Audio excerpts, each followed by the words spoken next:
Welcome to our channel. We're so glad you're here. If you love inspiring stories, powerful lessons, and thought-provoking content, you've come to the right place. Don't forget to hit the subscribe button and turn on notifications so you never miss an exciting update. Join our growing community and let's share the journey together. Olivia Matthews had always prided herself on being a professional with a flawless reputation. Her office, furnished in a minimalist style, reflected her meticulous nature. The white walls, a sleek glass desk, perfectly arranged folders, and a spotless laptop all conveyed a sense of order. She was known for her sharp eye for detail and her ability to spot errors in reports, a skill she took great pride in. But today, she was about to make a decision that would change everything. She was about to accuse one of her most dedicated employees of fraud. She pressed the intercom button. "Jake, come to my office." Jake Patterson, one of the most diligent employees in the department, heard his boss's stern voice and immediately made his way to her office. He was known for his punctuality, politeness, and professionalism. However, there was something unsettling in Olivia's tone that made his stomach tighten. When he entered, Olivia raised her eyes to meet his and clasped her hands on the desk. Her gaze was piercing, making it clear that something serious was about to unfold. "Sit down," she ordered, pointing to the chair in front of her. Jake sat, trying to maintain his composure, but the tension in the air was palpable. His heart was racing as Olivia spoke. "Jake," Olivia's voice was as cold as steel, "I have reason to believe that you are involved in a financial fraud within our company." Jake blinked in disbelief. "What? I don't understand. Are you serious?" he stammered, his voice barely audible. Olivia picked up a file from the desk and opened it. "Here's the evidence. These transactions were approved using your work account. The amounts don't match the reports you submitted. Explain this." Jake leaned forward, studying the documents. The numbers, account details, and signatures all pointed to him. But he knew without a doubt that he hadn't done any of this. "Olivia, I have no idea how this happened," he said, his voice firm but tinged with a slight tremor. "I've never made any transactions like this." Olivia's gaze didn't soften. "Then how do you explain this?" she said, pointing to the lines bearing his name. "You have access to the system, and all actions were performed under your login." "Maybe there was a glitch, or someone else used my credentials," Jake suggested. "Let me investigate this." Olivia shook her head. "This isn't a glitch, Jake. This is fraud. If you can't provide a convincing explanation, I'll have no choice but to report this to senior management." Jake's breath quickened. Olivia's words felt like a final judgment. It seemed as though she had already made up her mind, and nothing he said could change it. Jake left Olivia's office, feeling as though his entire world had just crumbled.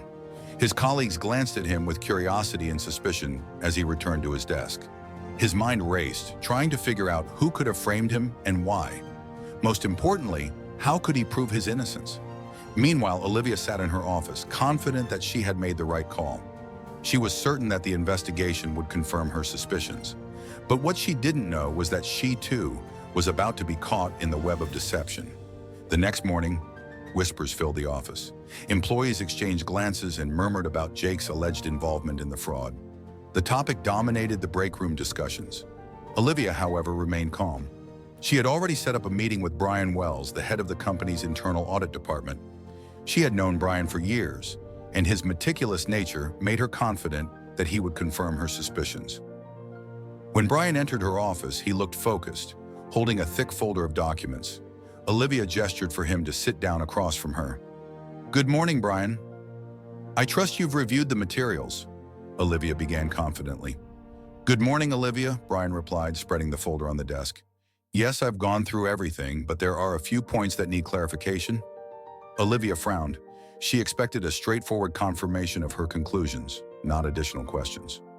"What exactly is unclear to you?" she asked, folding her arms. Brian opened the folder and pulled out a printed report from the security system. "First of all, the timing of the transactions doesn't add up. Most of the suspicious activities were carried out on days when Jake was on vacation. We have his leave request and corresponding records. This raises a red flag." Olivia froze. She remembered that Jake had indeed taken some time off recently, but she hadn't given it much thought at the time. "Maybe he used remote access," she suggested. "We checked that," Brian replied. The access was made from the same IP address as your office computer. Olivia's face drained of color. "That's impossible," she gasped. "Someone must have hacked the system or used my login." Brian nodded. "That's a possibility. That's why we reviewed the login records and found that your password was changed shortly before the first suspicious transaction was executed. Were you aware of this?" Olivia opened her mouth, but no words came out. She hadn't known her credentials had been compromised. "There's more," Brian continued. "We found emails sent from your account on the same days as the transactions, and they contained instructions related to these actions." Olivia clutched her head. This was a nightmare. Everything pointed to her, not Jake. "I didn't send anything. Someone set me up," she cried out, feeling the weight of the situation. Brian looked at her steadily. "We're not accusing anyone yet, but this situation is becoming more complicated.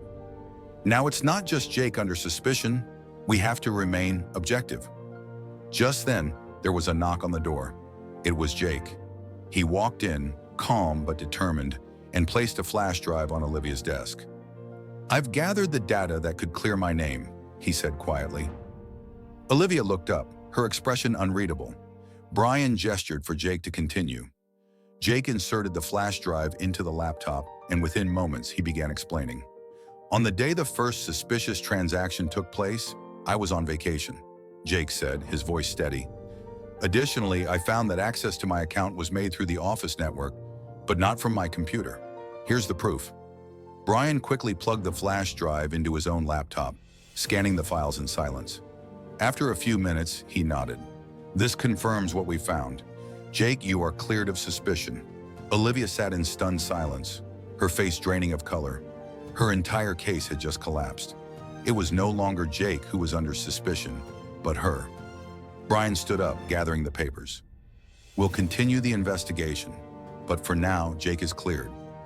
Olivia, I suggest you prepare an explanation." Olivia was left alone in her office, the weight of the truth pressing down on her. Her reputation, which she had spent years building, was now at risk. A few days later, Olivia stood by the window of her office, staring blankly outside. The rain trickled down the glass, reflecting her mood. She knew that the audit results would be presented that day. She entered the conference room, her usual confidence replaced with anxiety. Alongside her were Brian, the company's leadership, and Jake, who now appeared calm and self-assured. "Let's begin," Brian said, opening the final report. Olivia's heart raced as she listened, but she couldn't stop the inevitable truth from unfolding. Brian detailed the findings of the investigation, confirming that Olivia's account had been hacked. The most unexpected discovery was that the real culprit was Brian Wells' colleague, Leo King, who had used Olivia's credentials to carry out his scheme. Leo had confessed to using Olivia's credentials to authorize the fraudulent transactions. The case was immediately handed over to law enforcement. Olivia felt her cheeks flush with heat as she tried to justify herself. "I didn't know he was capable of this," she said weakly. But it was Jake, who had been silent up until then, who finally spoke. His voice was calm, but there was an undeniable bitterness in it. "Olivia, instead of listening to me and conducting a fair investigation, you rushed to accuse me. You didn't leave any room for doubt. Imagine how it felt for me to have to prove my innocence when I was already judged guilty." Olivia wanted to respond, but she had no defense. Brian closed the report and looked around the room. This situation serves as a reminder that quick conclusions can harm not only individuals, but also the company's reputation. It's essential to conduct thorough investigations, rather than jumping to assumptions. The meeting ended, and the room slowly emptied, leaving Olivia standing alone. Her once confident demeanor had completely shattered. Jake had been exonerated, and now the focus was entirely on her. The thought of having to explain herself to senior management made her stomach churn. As she walked back to her office, Olivia's mind was a whirlwind of thoughts. She had trusted the wrong person and had acted hastily, tarnishing both Jake's reputation and her own. She had spent years building her career and her image, but now it all felt like it was crumbling in front of her eyes. A few days later, Olivia made her way to Jake's desk. She had rehearsed what she was going to say, but when the time came, the words didn't seem enough. She stood in front of him, and after a moment of hesitation, she spoke. "Jake, I owe you an apology," she said quietly. her voice filled with regret. Jake looked up at her, his expression calm. "I appreciate that, Olivia. But as I said before, trust is hard to rebuild," he replied, his tone even but with an underlying bitterness. Olivia nodded. She knew she had no excuse for her actions, and no words could take back what had been done. All she could do now was learn from her mistakes and work to rebuild what she had lost. The weeks that followed were difficult for Olivia. She worked hard to regain her colleagues' trust and to fix the damage caused by her rash actions. But it wasn't easy. The shadow of her mistake lingered over her every move. One day, after several months of hard work, Olivia was sitting in her office when she received an unexpected email from Jake. He was leaving the company. "I've decided to move on to new opportunities," the email read. "I wish you the best, Olivia. Thank you for the apology. Take care." Olivia stared at the screen, feeling a sense of loss. It was a reminder that the damage had been done, and sometimes, no matter how much we try, we can't undo the harm we've caused. As she sat back in her chair, Olivia realized that this experience had taught her a valuable lesson. It wasn't just about being careful before jumping to conclusions. It was about listening to others, being open to different perspectives, and seeking the truth before making judgments. True leadership wasn't about assigning blame. It was about understanding, compassion, and growth. Olivia's journey of redemption had just begun.